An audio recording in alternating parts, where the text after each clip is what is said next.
Good afternoon, everybody. Thank you so much for joining us, Stewarts Soundbites, which has prompted me to remind everyone that if you want to view any of the previous episodes, they're on our website.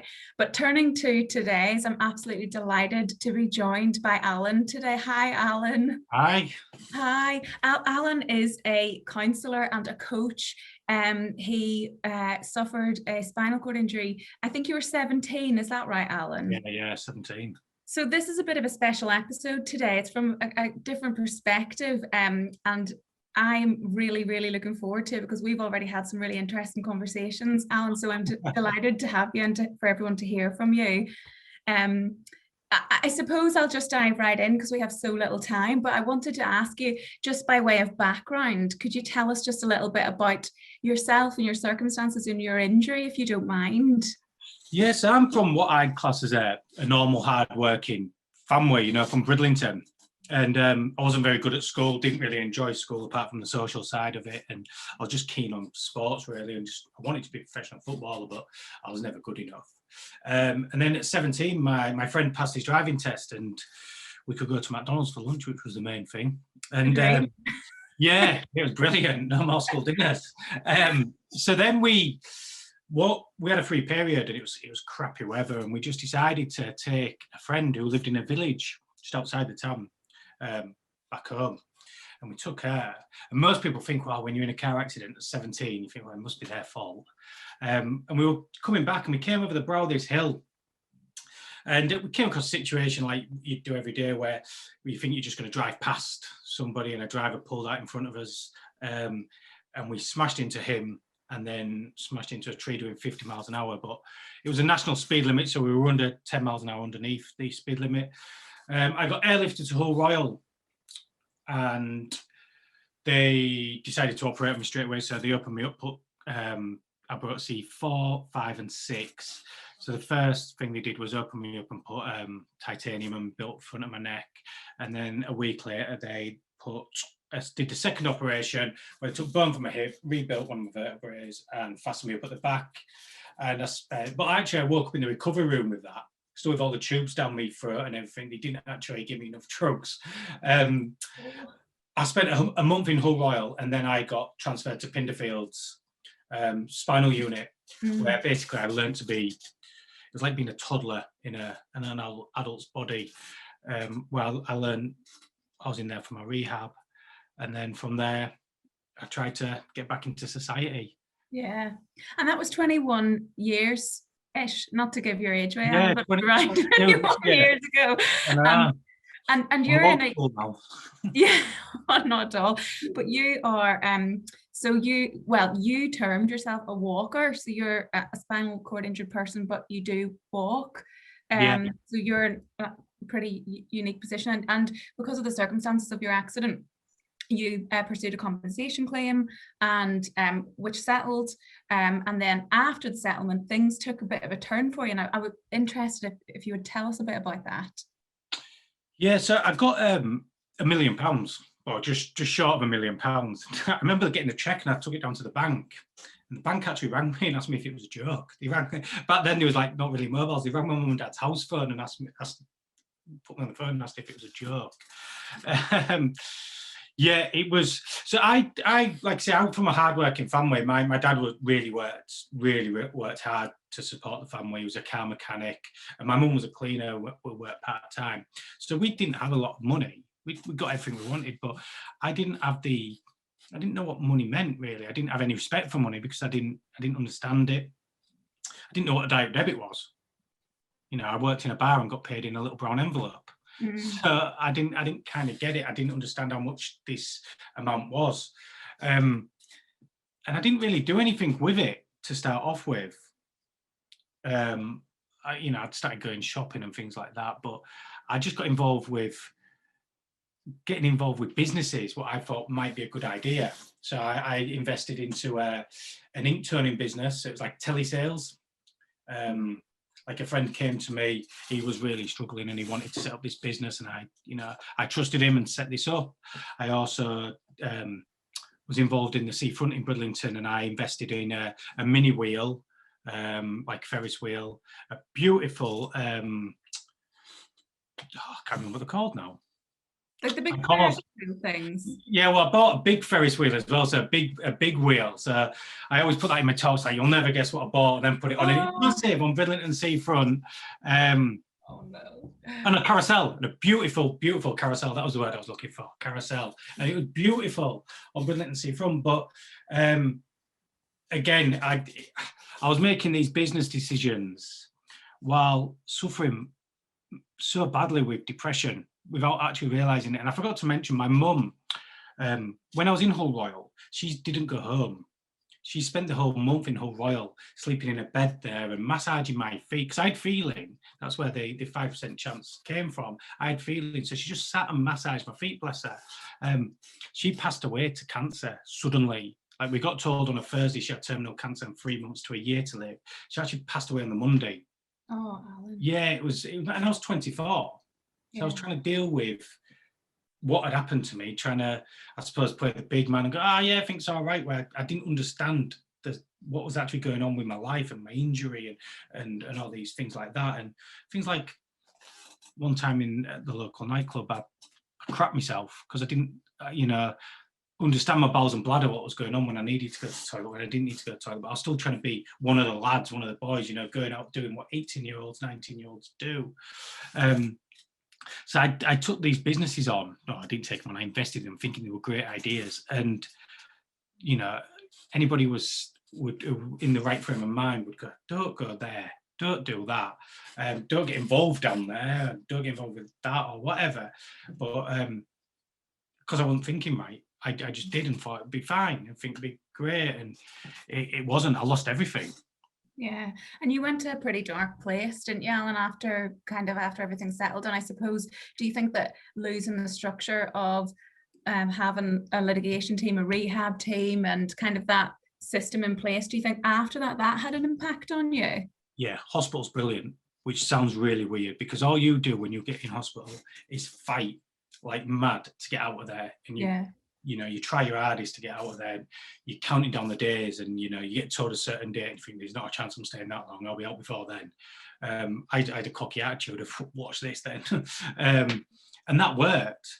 But once that's gone, your safety net's gone. Hospital's brilliant. You like I say, you fight to get out of there, and actually when you get out, you kind of wish you were back in there, because your day's structured, you know what you're getting, you know what you need to do. Your rehab kind of goes out the window sometimes when you get out, because especially for a young man like myself, I didn't want to be doing the exercises. I wanted to go drinking, I wanted to go partying, I wanted to go try and pull girls, probably very badly. But that's what I wanted to do. I wanted to be one of the lads. I wanted to play football again. Yeah. And I kept going to watch football every Saturday and thinking I should still be on that pitch, I should still be playing. So I didn't allow myself to get better, because I was punishing myself, really. Yeah. And I became, I always got a victim mentality.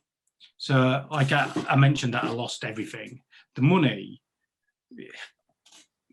comes and goes, doesn't it? It was the fact I lost my mum, more than anything. I lost my able body and I lost my mum. Take away the money's sad, but the taking with mum just. Well, yeah, I can imagine, Alan. Most of the people watching this webinar will be professional people, I think, probably who are who work with people affected by spinal cord injury or other catastrophic injury. It would be really interesting to hear from your point of view, I think, as to what you think could have been in place for you to kind of have avoided that situation from arising. And also, I want to hear a wee bit about kind of the turning point for you, because you're in a completely different place now than what you've described. So I think if I had something in place when I was going through, like, say with your job, like from the start process when somebody comes to see you to getting actually the compensation package, I think something should be in place where you have counselling there and then, to go through it, so it's built into the compensation package to start dealing with what's going to happen and dealing with what's actually happened.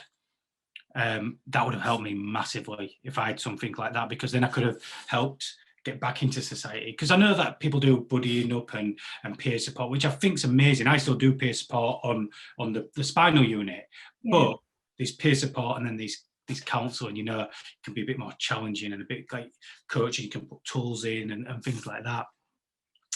So I think that would have helped me massively if I had something to help me negotiate back into society.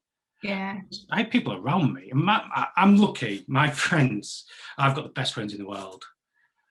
But they don't see the spinal cord injury. They do because they look after me, but I've just been Allan to them.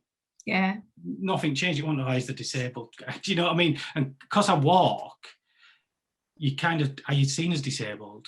You know, there's a lot of organisations, charities out there that, you know, they claim they're very much spinal cord injury and they help spinal cord injuries. If you go onto their sites, there's no walkers on there.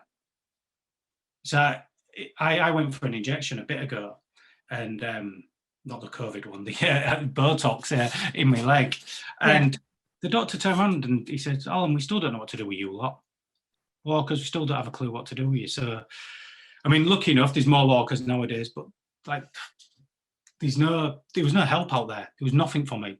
Yeah. Nobody even grabbed hold and gone, well, after what you've been through, do you not think you should talk to somebody? Yeah. And I suppose there's another layer of challenge there as well, Allan, isn't there? Because, you know, you were injured when you were 17 and you said it yourself, you know, you were a young man that wanted to prove that he was, you know, one of the guys and you know, having that type of sport, if it's not there for you, and even if it was there, how readily would you have accepted that sort of help? It's so difficult. And saying that, what got you to the point where you are now? I mean, what happened that you kind of turned things around? What I did was I grew a massive beard. I hid behind this beard.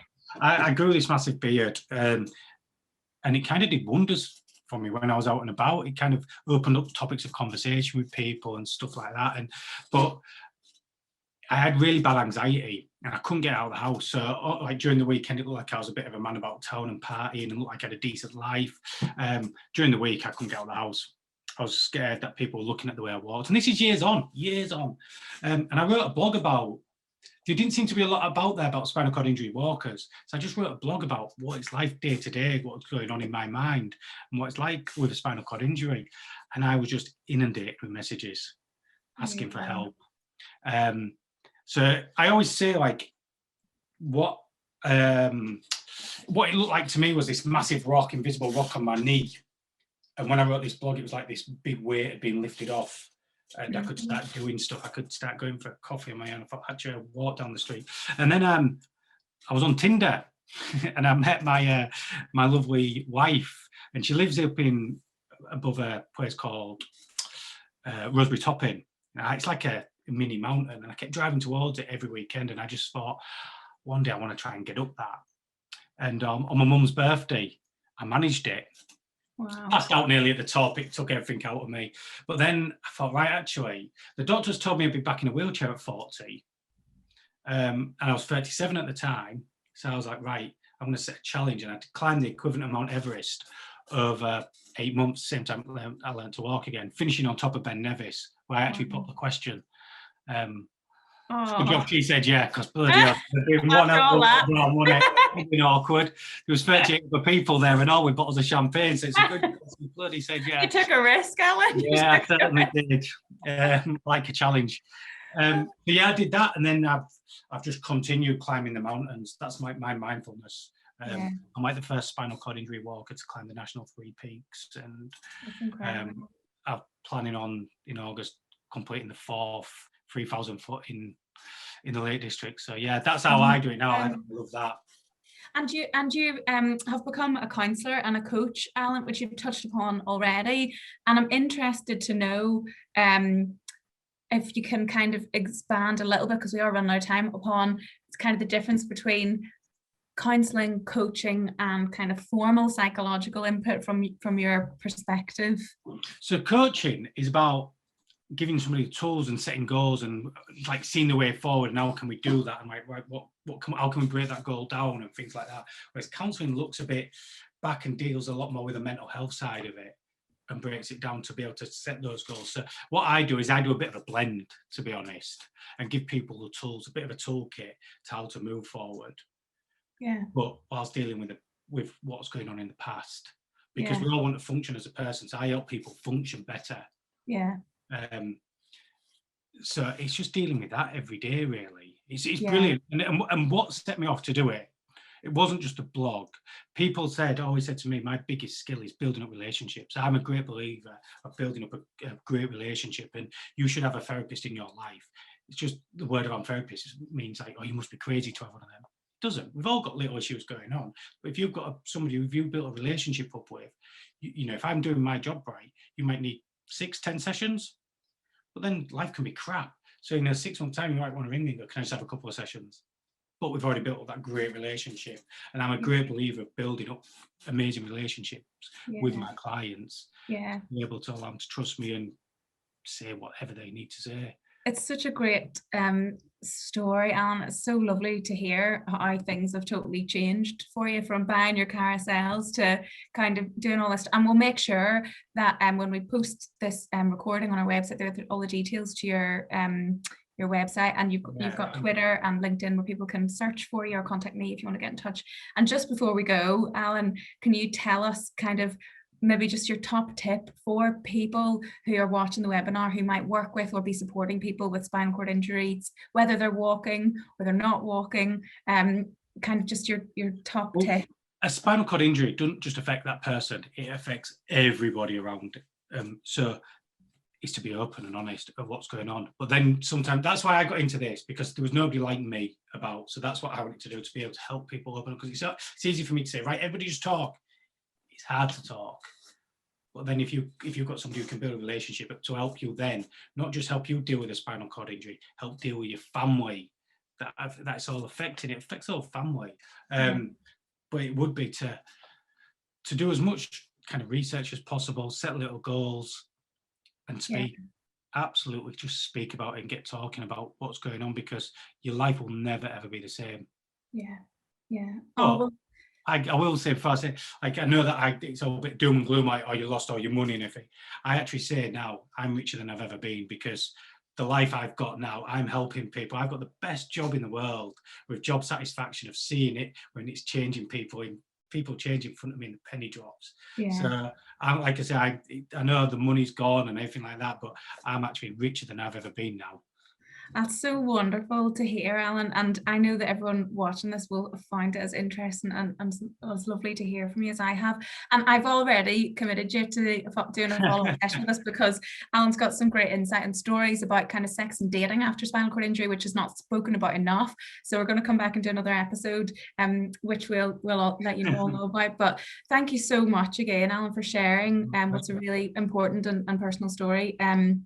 And we look forward to seeing you again soon. And if anybody has any questions, as always, feel free to contact me and I'll get in touch with Allan. We'll come back to you. Okay, thank you so much for joining us. Thank you for having me. Thank you, bye. Bye.